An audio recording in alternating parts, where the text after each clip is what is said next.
Hey, welcome back to the Disney Plus Everyday Challenge, and today we have Secrets of the Whales. This is from National Geographic and producer James Cameron.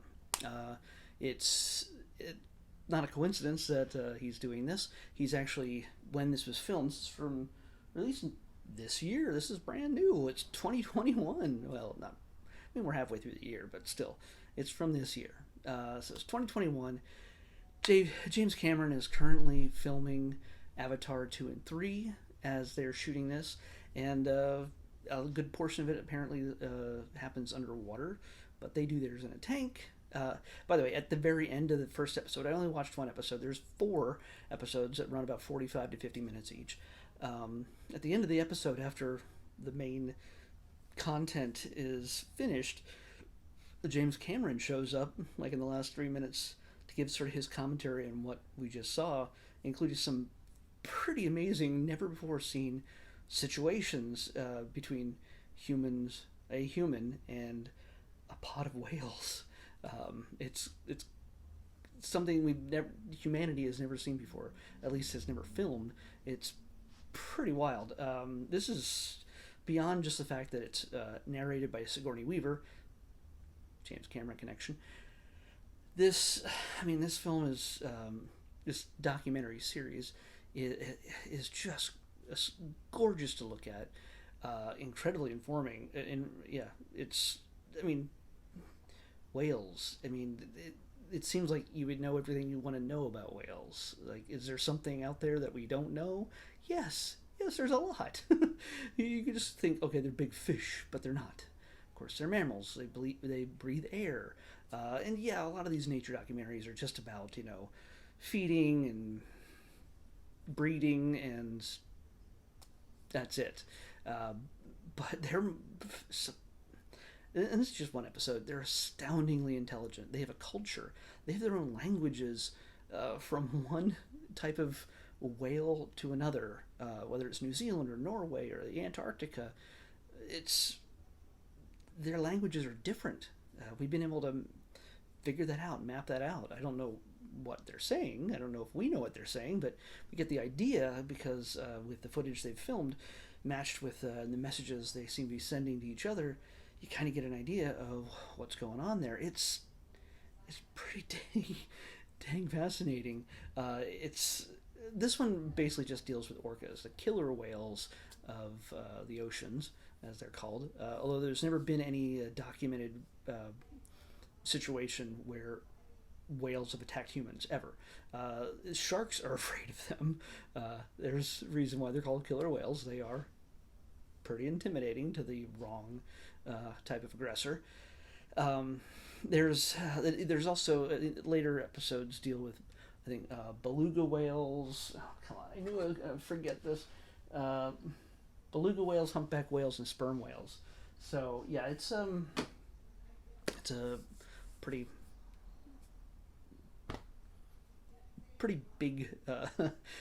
It's almost 4 hours worth of time spent with these creatures, and it's endlessly fascinating. And it's also kind of calming in some ways, except for the fact when they spend an awful lot of time toward the end showing you how they teach the next generation how to hunt. And early on we see them take down stingrays. There's a group of whales that are just in New Zealand that have a special way of dealing with stingrays, and Mama hunts and turns the stingray upside down, which puts it to sleep. No other whales in the world do this, just these types of orcas. And then there's the fact that there's some orcas, I think off of Patagonia, that there's like a huge pack of them. Somewhere they said like 50 or something like that, or 70. I don't know. It's a lot of whales that hang out together in a big extended family, and generations, like 3 generations worth in many cases, live together and swim together. And they are responsible. The elders are responsible for teaching the younger ones how to feed and hunt their prey, even on land. Yeah, they go after sea lions on land. So it's Thank God they don't want to hunt us. I know there's been like horror films where killer whales have been hunting people, but in order to jump on the Jaws bandwagon. But you in this case though, in Patagonia, you'll see in the like. It seems like they spent a lot of time on this, close to the last quarter of the film, maybe last third. I'm not sure of the episode. Sorry, episode. They spend showing you how one young teenage whale is responsible for babysitting the other whales and keeping them out of trouble, and then they show the grandmother whale teaching the granddaughters and I guess grandsons, I don't know, how to hunt sea lions on land. I know this sounds like crazy, but they have a special way of doing it, and you have to see it to believe it. It's real.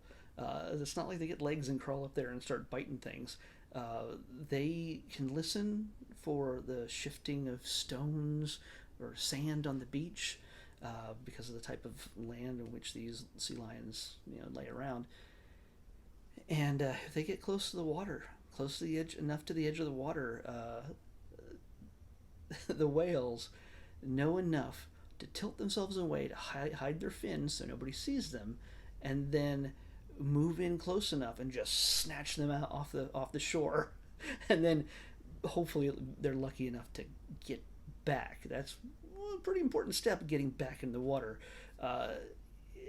Yeah, they even train them using seaweed. They don't actually eat seaweed, but they train the little ones with seaweed. But of course, seaweed doesn't fight back. So at one point, Grandma just goes out, grabs a sea lion, and throws it into the water with them.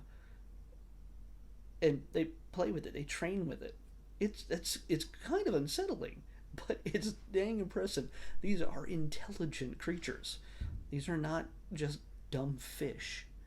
So get that out of your head if that's somehow something you've ever thought. They have complex, intelligent lives. They even mourn, believe it or not, because they have to breathe air.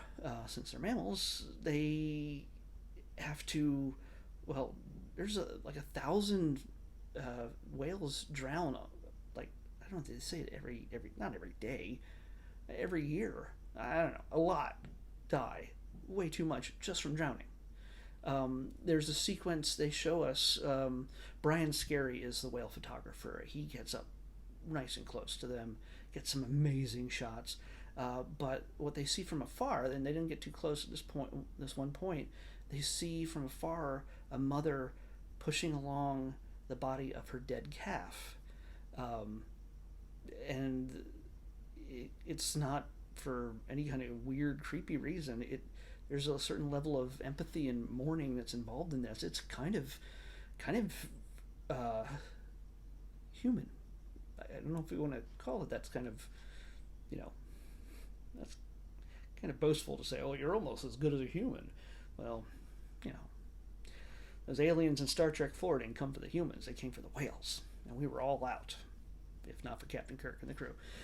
Anyway, the mother will actually keep the body of the calf with her, stay with it for days, if not weeks.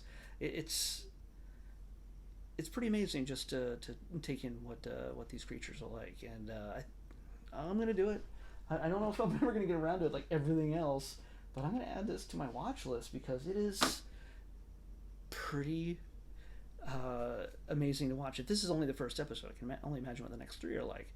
And it's not a huge commitment. It's only 3 episodes, so I didn't want to watch them all tonight. I got to get on to other things, but yeah, I'm gonna highly recommend this. It's something you should check out. Secrets of the Whales from National Geographic docuseries on obviously Disney Plus. Let's pick tomorrow's episode. 581. That was quick. 581. We into those? 581. I was wondering. This was actually, I think it was on Disney Plus way back when. Then they took it away, but they brought it back just in the last 2 weeks, I think. At least either the end of it had to be toward the end of June, because you know why? Because F9 came out, and you know what that means. It means Vin Diesel. And that means we're watching The Pacifier. You know how all the tough guys like Dwayne the Rock Johnson and him, they do action movies and they're all muscly and doing all this stuff, and in order to balance out their sellability on screen, they do these family comedies, and nothing means more to Dom than family. So we're gonna watch The Pacifier in the Disney Plus Everyday Challenge. That's what we're gonna see tomorrow. I'll see you back here with that. The Pacifier. Family. See you later.